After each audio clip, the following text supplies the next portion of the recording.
Good morning students. मैं Mrs Sangeeta Jain Samant, associate professor of home science, government college Arai. आज BA part 3 home science के students को कुपोषण भाग 2 पढ़ाने जा रही हूँ। हमने कल 9 कारणों की बात करी थी कुपोषण के।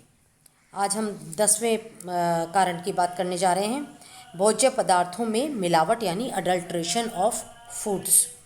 मतलब किस प्रकार से भोजन में मिलावट होना जो है कितना कुपोषण के लिए एक कारण बन सकता है।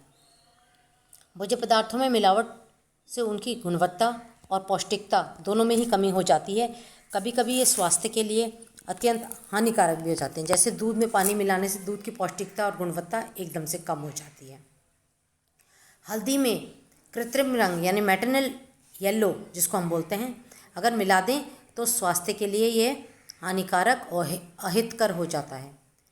तो इसी तरह से हमने देखा है कि काफ़ी व्यापारी वर्ग या विक्रेता ध्यान न रखकर खाद्य पदार्थों में मिलावट करते हैं, जिससे कुपोषण हो जाता है, जिससे और तकलीफ भी हो जाती है। तेल, सरसों के तेल में आर्जिमोन का मिलाना से उससे ड्रॉप्सी हो जाता है। तो इस तरह से बहुत सारी चीज़ों में मिलावट देखी जाती है और उनसे कुपोषण होने की पूर्ण संभावना रहती है। चलिए नेक्स्ट कारण, हम भोजन संबंधी नेक्स्ट जो भ्रांतियां हैं वह नेक्स्ट कारण में आते हैं। फूड रिलेटेड फैडिज्म, यानी कि कई परिवारों में कुछ भोजन को लेकर कुछ भ्रांतियां होती हैं। एक भ्रांति तो ये होती है कि लोग कहते हैं मांसाहारी भोजन नहीं करना चाहिए, है ना। बिल्कुल, अगर ज़रूरत भी है शरीर को तो भी नहीं खाना है, क्योंकि वे कट्टर शाकाहारी होते हैं। तो कभी कभी ये भी हो जाता है। कुछ लोग तो शाकाहारी में भी बिल्कुल, जिसको हम एक बोलते हैं वीगन होते हैं, मतलब जो दूध, घी, दही आदि का भी सेवन नहीं करते हैं।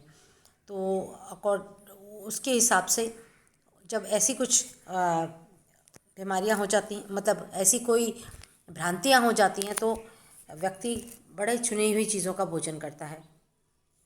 कुछ लोग मशरूम नहीं खाते यह सोच कर कि यह मांसाहारी है। कुछ लोग अंडे को गर्म और दही को ठंडा भोजन मानते हैं, इसलिए सर्दी को में दही नहीं खाते हैं। तो इस तरह से बहुत सारी चीज़ों में ऐसी भ्रांतियां फैली हुई हैं, जिससे कि बहुत सारे भोजन नहीं खाए जाते हैं, उसके कारण भी कुपोषण हो सकता है। अगला है धर्म यानी रिलीजन।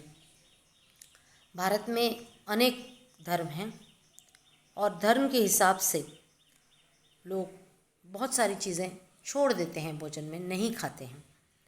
और या उनके कुछ धार्मिक कुछ जैसे 40 दिन के कुछ व्रत हैं, रोज़े हैं या कुछ इस तरह से है, तो उन दिनों नहीं खाते हैं। तो कई धर्मों में जैसे अंडा, मांस, मछली ये सब चीज़ें नहीं खाते हैं। कई जैसे कुछ धर्मों में कंद मूल जो जड़ की सब्जियां हैं वह नहीं खाते हैं। तो इस तरह से वो सब्जियों का जब सेवन नहीं करते हैं, उससे भी पोषण में कमी आ जाती है। नेक्स्ट आता है संस्कृति का प्रभाव, मतलब इफ़ेक्ट ऑफ कल्चर। यह देखा गया है कि कई लोग महंगे भोज्य पदार्थों को समझते हैं कि यही पौष्टिक होते हैं, जबकि ऐसा नहीं होता है। मौसमी फल, मौसमी सब्जियां अपने आप में बहुत ही पौष्टिक होती हैं। अगर उनका सेवन किया जाए तो ज़्यादा अच्छा है। इंस्टेड कि हम गर्मी के मौसम में सर्दी की चीज़ें खाएं और सर्दी के मौसम में गर्मी की चीज़ें खाएं, तो ये उचित नहीं है। इस तरह से हमारे उसमें भी फ़र्क पड़ता है। कभी कभी लोग दिखाने के लिए भी कुछ ऐसे करते हैं, जैसे दिखाने के लिए किस चीज़ का सेवन करने से आप चाय ज़्यादा पी रहे हैं, कॉफ़ी ज़्यादा पी रहे हैं, या कोल्ड ड्रिंक्स ज़्यादा पी रहे हैं, या मदिरा पान कर रहे हैं, तो इससे भी जो है आपके बॉडी में कुपोषण होने के चांसेस हैं। नेक्स्ट आता है परिवार का आकार एवं संरचना, मतलब परिवार कितना बड़ा है और उसकी संरचना कैसी है। जब परिवार बहुत बड़ा होता है और उसमें कोई शिशु है, कोई गर्भवती माता है, कोई धात्री माता है, या बच्चे ज़्यादा हैं, तो ऐसे में क्या होता है कि कुपोषण होने की संभावना ज़्यादा हो जाती है, क्योंकि जब ज़्यादा लोग होते हैं तो उतनी मात्रा में अगर सफिशेंट भोजन अवेलेबल नहीं है या पौष्टिक भोजन अवेलेबल नहीं है तो सबको उनके शरीर की ज़रूरत के हिसाब से नहीं मिल पाता है। तो परिवार का आकार या उसकी संरचना, उसका भी बहुत फ़र्क पड़ता है आपके कुपोषण होने में। नेक्स्ट है परिवार में भोजन के वितरण का तरीका, मतलब परिवार में जितने सदस्य हैं उनको कैसे भोजन दिया जा रहा है, परोसा जा रहा है। अक्सर देखा गया है जो ट्रेडिशनल पैतृक टाइप का परिवार होता है उसमें क्या होता है, पहले तो पुरुष लोग भोजन करते हैं, फिर महिलाएं, फिर बच्चे करते हैं और फिर अंत में महिलाएं करती हैं।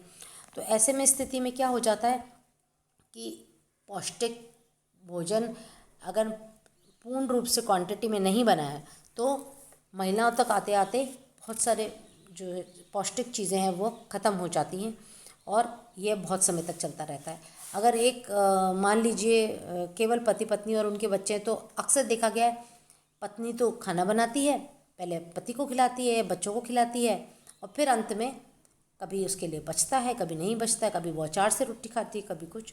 तो अगर उनकी फाइनेंशियल कंडीशन उतनी नहीं है तो भोजन के वितरण का तरीका बहुत कुपोषण में योगदान होता है। फिर नेक्स्ट है पसंद नापसंद, लाइक्स एंड डिसलाइक्स, मतलब व्यक्ति विशेष क्या पसंद करता है क्या नापसंद करता है उससे भी कुपोषण में फर्क पड़ता है। जैसे कई बच्चे दालें नहीं खाते, कुछ बच्चे सब्जियां नहीं खाते, कुछ बच्चे दूध नहीं पीते, दही नहीं लेते।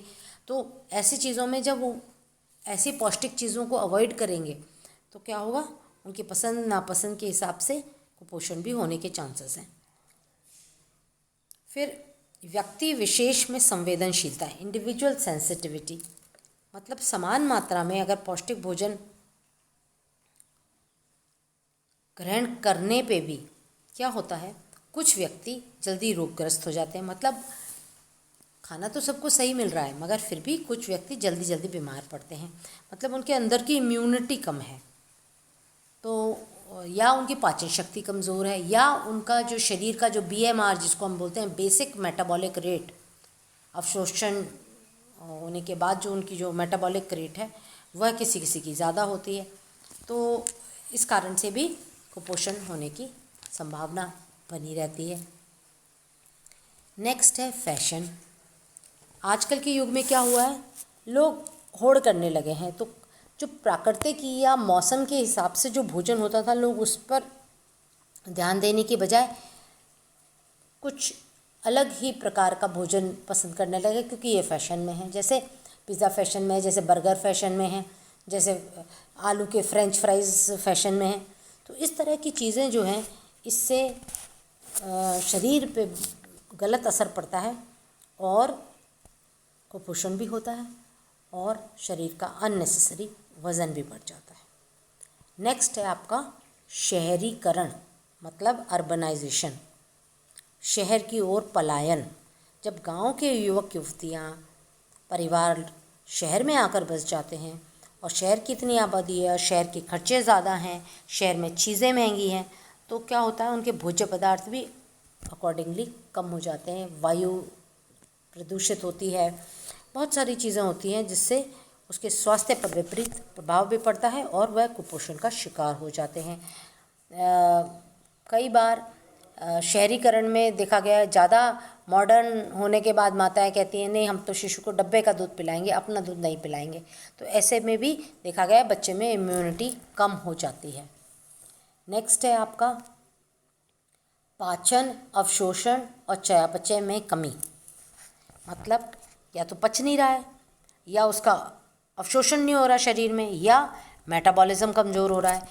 तो डाइजेशन, अब्जॉर्प्शन और मेटाबॉलिज्म के कमज़ोर होने की स्थिति कैसे होती है, जब व्यक्ति का आहार बैलेंस्ड नहीं है, संतुलित नहीं है, तो कई आंतरिक अंगों में दोष आता है। कभी कभी पाचन और अवशोषण और चयापचय की क्रिया सही नहीं हो पाती है, तो उनको अतिसार, पेचिश, पेप्टिक अल्सर, कब्ज़, नाड़ी संस्थान की गड़बड़ी से पागलपन, मिर्गी, तीव्र सिर दर्द, मधुमेह, पैनक्रियास की प्रॉब्लम, बुखार होना, हृदय रोग होना, यकृत एवं गुर्दे के रोग होना, सल्फर युक्त दवाइयों का अधिक सेवन, बार बार मूत्र त्यागना, ये सारी चीज़ें जो है आपके पाचन में इफ़ेक्ट करती हैं, अवशोषण में इफ़ेक्ट करती हैं और चयापचय यानी मेटाबॉलिज्म में भी इफ़ेक्ट करती हैं। तो इससे क्या होता है? कुपोषण। तो ये सारे कारण जो हैं आपके कुपोषण में आते हैं। चलिए एक निगाह हम इस चार्ट के द्वारा डाल लेते हैं जिससे कि आपको आसानी से समझ आ जाएगा। देखिए कौन कौन से कारण हैं? गरीबी, अज्ञानता, जनसंख्या वृद्धि, शिक्षा का अभाव, बेरोजगारी, भोजन की अपर्याप्त आपूर्ति, फिर भोजन के उत्पादन में भूमि अगर सही नहीं है तो सिंचाई की कमी है, उत्तम खाद बीज नहीं है या तकनीक नहीं है उनके पास, या लोग नहीं है जो खेती बाड़ी कर सकें, तो ये सब भोजन के उत्पादन में आते हैं।